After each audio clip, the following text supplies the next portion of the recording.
स्वागत है आपका आपके अपने YouTube channel the queen of science में। तो आज मैं आप लोग के सामने class 10th lesson number 3 pair of linear equation in two variable NCERT के एक्सरसाइज 3.2 का क्वेश्चन नंबर 7 लेके आया हूँ and this is very important question.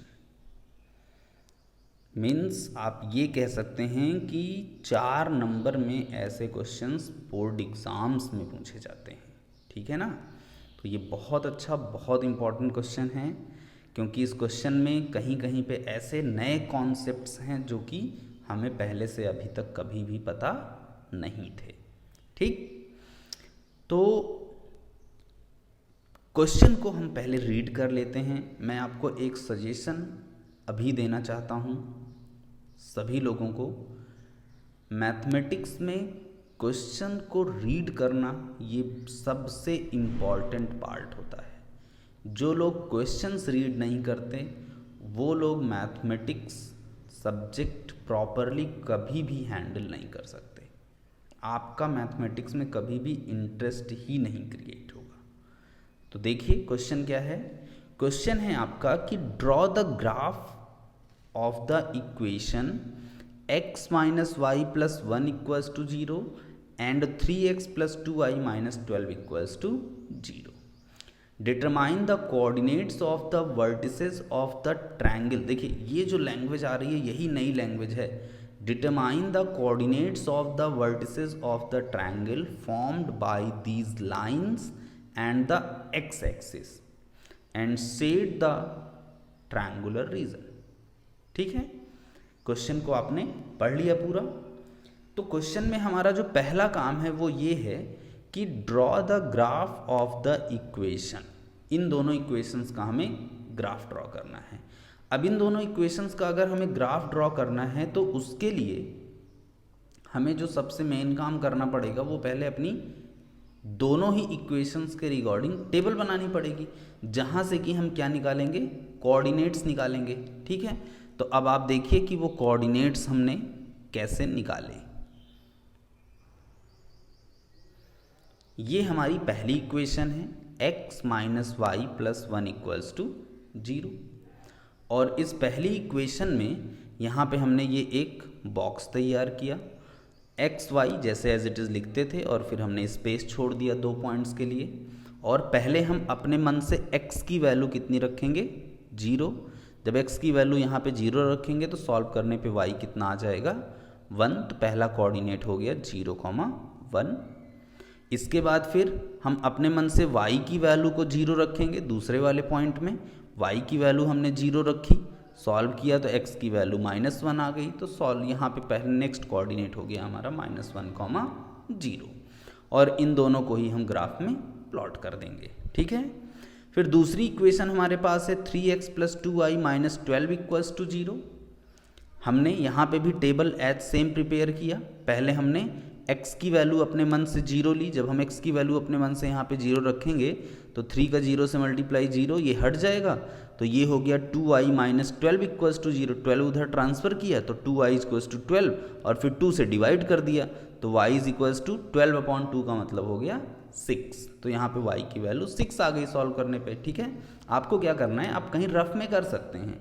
जैसे मैंने कहा कि हमने अपने मन से x की वैल्यू 0 ली तो आप पूरी इक्वेशन में यहाँ पे x की जगह पे 0 रखिए, सॉल्व करिए, y 6 आएगा। तो पहला कोऑर्डिनेट हो गया हमारा 0,6। और उसके बाद फिर दूसरा हमें क्या करना है, y की वैल्यू 0 लेना है। जब हमने y की वैल्यू 0 ली यहाँ पे रखा तो ये 2y पूरा 0 हो जाएगा। 3x माइनस 12 इक्वल्स टू 0, 12 उधर ट्रांसफ़र कर दिया। फिर 3x इज इक्वल्स टू 12 और फिर 3 कहाँ आ जाएगा, डिवाइड में। और 12 में 3 से डिवाइड होगा तो 4 हो जाएगा। तो x की वैल्यू यहाँ से कितनी आ गई, 4। मैंने एक बार फिर से बता रहा हूँ आपको, रफ कैलकुलेशन आप कर सकते हैं आराम से। तो ये पॉइंट आ गया हमारा 4,0। तो इस अकॉर्डिंग हमें पहले इक्वेशन और दूसरी इक्वेशन के थ्रू कोऑर्डिनेट्स मिल गए। और कोऑर्डिनेट्स में जो वैल्यूज़ मिली हैं 1 है, 4 है, 6 है, तो ये कोई बहुत बड़ी वैल्यूज़ नहीं है। तो इन वैल्यूज़ को हम ग्राफ में बड़े आराम से बहुत ईजिली प्लॉट कर सकते हैं और हमें किसी बड़े ग्राफ की ज़रूरत भी नहीं पड़ेगी। इसलिए जो हम स्केल लेते हैं आराम से हम 1 बॉक्स इज इक्वल्स टू कितना ले पाएंगे, 1 यूनिट ले पाएंगे। तो आप देखिए हमने स्केल ले लिया 1 box is equals to 1 unit का। इस ग्राफ में मैंने स्केल आपके सामने नहीं लिखा है, प्रीवियस वीडियोस में मैंने बहुत जगह पे स्केल आपको दिखाया है। आपको कभी भी मिस नहीं करना है, स्केल आपको हमेशा ज़रूर लिखना है।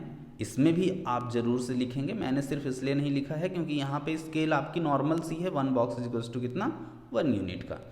तो वो आप लिख लीजिएगा ऊपर यहाँ पे कि on the X axis 1 box is equals to 1 unit, on the Y axis 1 box is equals to 1 unit. अब जो पॉइंट्स हैं हम उन पॉइंट्स को क्या करेंगे, प्लॉट कर देंगे। ठीक है, पॉइंट्स हमारे पास क्या हैं, ये पॉइंट है हमारे पास 0 1 -1 0 0 6 4 0। इन पॉइंट्स को हम प्लॉट करेंगे। देखिए 0 1 को प्लॉट किया हमने, एक्स एक्सिस वाई एक्सिस जैसे बनती है बना लिया। जितनी भी वैल्यूज़ जिधर हमें ज़रूरत थी 1 2 3 4 5 1 2 3 4 6 ऐसे -1 2 सब ले लिया। पहला पॉइंट हमने प्लॉट किया 0 1। 0 1 का मतलब यहाँ पे ये वाई एक्सिस का पॉइंट है, ये हो गया आपका 0 1। और दूसरा पॉइंट है हमारा -1 0, तो -1 0 एक्स एक्सिस का पॉइंट है लेकिन वो निगेटिव डायरेक्शन में है, तो ये हो गया -1 0, ये पॉइंट आपका -1 पे। और with the help of scale हमने इसको ज्वाइन कर दिया। क्लियर हो गया। इसके बाद फिर हमने क्या किया, इसके बाद फिर हमने दूसरे जो पॉइंट्स थे उनको प्लॉट किए। एक पॉइंट है हमारा 0,6, तो 0,6 का मतलब ये आपका वाई एक्सिस का पॉइंट है, तो वाई एक्सिस पे 6 पे आ जाएगा 0,6। और नेक्स्ट पॉइंट है हमारा 4,0, तो वो एक्स एक्सिस का है। मैंने आपको बहुत बार ये बात बता रखी है कि जो वाला पॉइंट दिखता है उसी एक्सिस का होता है। जब एक 0 रहता है तो जिस एक्सिस का पॉइंट दिखता है उसी एक्सिस पे हम उसको रिप्रेजेंट करते हैं। तो जैसे 4,0 है तो इसमें 4 है एक्स की वैल्यू, वाई 0 है तो इसलिए वाई एक्सिस नहीं होगा, कौन सा एक्सिस होगा, एक्स एक्सिस। तो एक्स एक्सिस पे ये हो गया 4,0 और हमने इसको भी ज्वाइन कर दिया। तो इस अकॉर्डिंग हमारा ग्राफ ये आ गया, दोनों लाइंस हमारी मिल गई। ठीक है, अब ये दोनों लाइंस जो इंटरसेक्ट कर रही हैं वो कर रही हैं पॉइंट ए पे, जिसको हमने नेमिंग कर दी है पॉइंट ए। अब देखते हैं कि इस पॉइंट ए का कोऑर्डिनेट क्या है। पॉइंट ए से जब हम एक्स एक्सिस की तरफ आएंगे तो हमें क्या मिल रहा है 2, और पॉइंट ए से जब हम वाई एक्सिस की तरफ जाएंगे तो क्या मिल रहा है हमें 3। तो इसका मतलब पॉइंट ए का कोऑर्डिनेट हो गया 2,3। पहले x लिखते हैं 2 और फिर y लिखते हैं 3, 2,3। तो ये क्लियर हो गया। अब क्वेश्चन को एक बार फिर से रीड करिए, क्या लिखा है, determine the coordinates of the vertices of the triangle formed by these lines, जो दोनों लाइंस हैं वो, एंड द एक्स एक्सिस। देखिए यहाँ पे 2 ट्रायंगल फॉर्म हो रहे हैं। एक ट्रायंगल आपको ये फॉर्म होता हुआ दिखाई दे रहा है, ठीक है, ये ट्रायंगल फॉर्म होता हुआ दिखाई दे रहा है, और एक ट्रायंगल ये फॉर्म होता हुआ दिखाई दे रहा है दोनों लाइंस के थ्रू।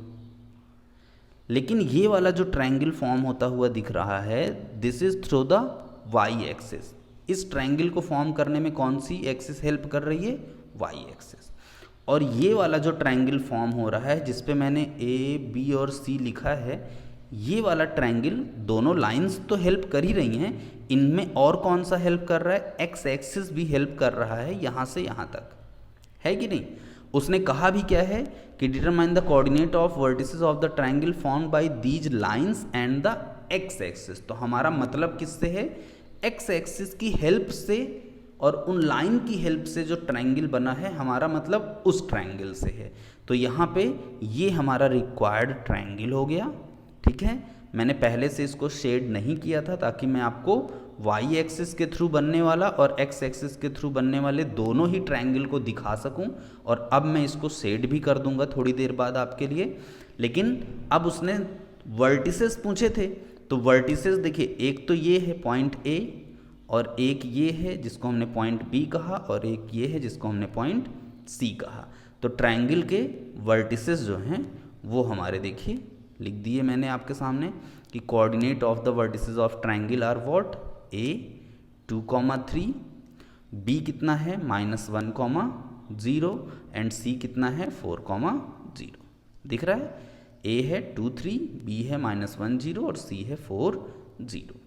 इसके बाद फिर उसने कहा है कि and shade the triangular region. तो अब आप ट्रायंगुलर रीजन को क्या करिए, शेड कर दीजिए। इस तरीके से कोई डिफरेंट कलर की पेन या पेंसिल आप यूज करिए और इसको शेड कर दीजिए। तो ये पूरा ट्रायंगुलर रीजन आपका क्या हो गया, शेड हो गया। ठीक है।